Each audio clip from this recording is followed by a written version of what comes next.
आज जो मैं आपको कहानी सुनाने वाला हूँ उसे बड़े ही ध्यान से सुनना, क्योंकि ये कहानी आपकी ज़िंदगी को बदल सकती है।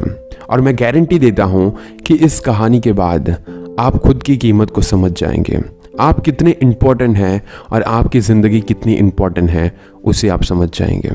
वैसे जो भी कहानी होती है वो काल्पनिक होती है, लेकिन वो कहानी इसीलिए बनाई जाती है क्योंकि उसको एक एग्जाम्पल के रूप में आपके सामने पेश किया जाए और उससे हम कुछ नया सीख पाए। वैसे काफ़ी पुरानी कहानी है। एक इंसान बहुत ही उदास था। वो अपने आप को कोस रहा था कि मेरी ज़िंदगी इतनी बेकार क्यों है। वो सोच रहा था कि मैं जो भी चाहता हूँ वो मुझे क्यों नहीं मिलता, मेरी ज़िंदगी की कुछ भी कीमत नहीं है। तो वो बहुत ही सोच रहा था और उतने में उसके पास भगवान आए। भगवान को सामने देखकर वो इंसान पूरी तरह से चौंक गया। वैसे आप सोच रहे होंगे कि भगवान कहाँ से आ गए। ये थोड़ा बहुत काल्पनिक है, लेकिन भगवान की जगह पर आप कोई रईस इंसान को भी सोच सकते हो। वैसे भगवान को सामने देखकर उसने भगवान से पूछा कि मुझे जिंदगी में बहुत असफलताएं मिलती है और मैं निराश हो चुका हूँ। हे भगवान, मुझे बताओ कि मेरी इस जिंदगी की कीमत क्या है। भगवान ने उस व्यक्ति को एक लाल रंग का चमकदार पत्थर दिया और कहा कि जाओ इस पत्थर की कीमत का पता लगाओ, तुम्हें अपनी जिंदगी की कीमत का भी पता चल जाएगा। लेकिन ध्यान रहे कि इस पत्थर को बेचना नहीं है। वो इंसान उस लाल चमकदार पत्थर को लेकर सबसे पहले एक फल वाले के पास गया और कहा, भाई ये पत्थर कितने का खरीदोगे।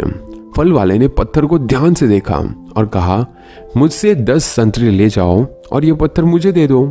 उस व्यक्ति ने कहा कि नहीं नहीं, मैं ये पत्थर बेच नहीं सकता। फिर वो आदमी एक सब्जी वाले के पास गया और उसे कहा, भाई ये लाल पत्थर कितने का खरीदोगे। सब्जी वाले ने कहा कि मुझसे एक बोरी आलू ले जाओ और ये पत्थर मुझे बेच दो। लेकिन भगवान के कहे अनुसार उस व्यक्ति ने कहा कि नहीं, मैं ये नहीं बेच सकता, मैं तो सिर्फ इसकी कीमत पता कर रहा था। फिर वो व्यक्ति उस पत्थर को लेकर सुनियार की दुकान में गया जहां तरह तरह के आभूषण पड़े हुए थे।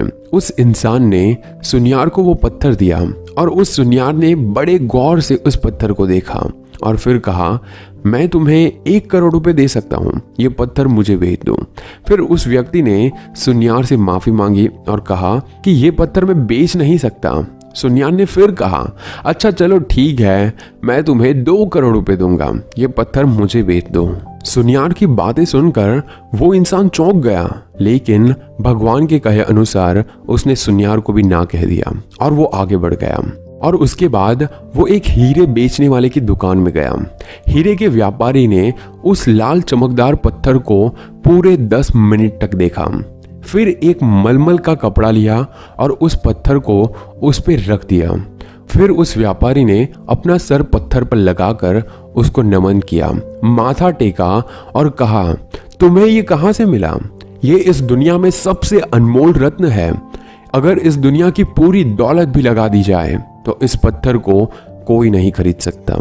ये सुनकर वो व्यक्ति बड़ा हैरान हो गया और सीधे भगवान के पास गया और भगवान को पूरी बात सुना दी। फिर उसने भगवान से पूछा कि हे भगवान, अब मुझे बताइए कि मेरी इस जिंदगी की कीमत क्या है। भगवान ने कहा, फल वाले ने, सब्जी वाले ने, सुनियार ने और हीरे के व्यापारी ने तुम्हें जिंदगी की कीमत बता दी थी। हे मनुष्य, किसी के लिए तुम एक पत्थर के टुकड़े के समान हो और किसी के लिए बहुमूल्य रत्न समान हो। हर किसी ने अपनी जानकारी के अनुसार उस पत्थर की कीमत बताई, लेकिन उस हीरे के व्यापारी ने इस पत्थर को पहचान लिया। अब मैं अपनी बात पर आता हूँ। हमारी जिंदगी में भी हम खुद को बहुत ही कम समझते हैं। हम ये समझते हैं कि मेरे पास ये नहीं है, मेरे पास वो नहीं है, लेकिन आपकी जिंदगी बहुत ही अनमोल है। उसी तरह कुछ लोग तुम्हारी कीमत नहीं पहचानते। इस कहानी में जैसे दूसरे लोगों ने उस हीरे की कीमत नहीं जानी, उसी तरह कुछ लोग तुम्हारी कीमत भी नहीं पहचानते हैं। इसीलिए जिंदगी में कभी निराश मत हो।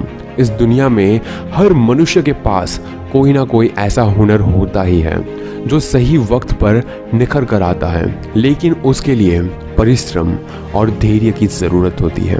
क्योंकि तुम महान हो, ये खुद पर विश्वास रखो। तुम्हारी जिंदगी की कीमत बहुत ज्यादा है। ये विश्वास रखो। तुम सब कुछ कर सकते हो, ये विश्वास रखो। तुम्हारे लिए कुछ भी नामुमकिन नहीं है, ये विश्वास रखो और आगे बढ़ते रहो। और अगर मैंने तुम्हें थोड़ा भी मोटिवेट किया है तो इस वीडियो को लाइक ज़रूर कर देना और शेयर कर देना अपने दोस्तों के साथ, क्योंकि दूसरे लोगों को भी पता चलना चाहिए कि उनकी ज़िंदगी कितनी कीमती है। Best of luck.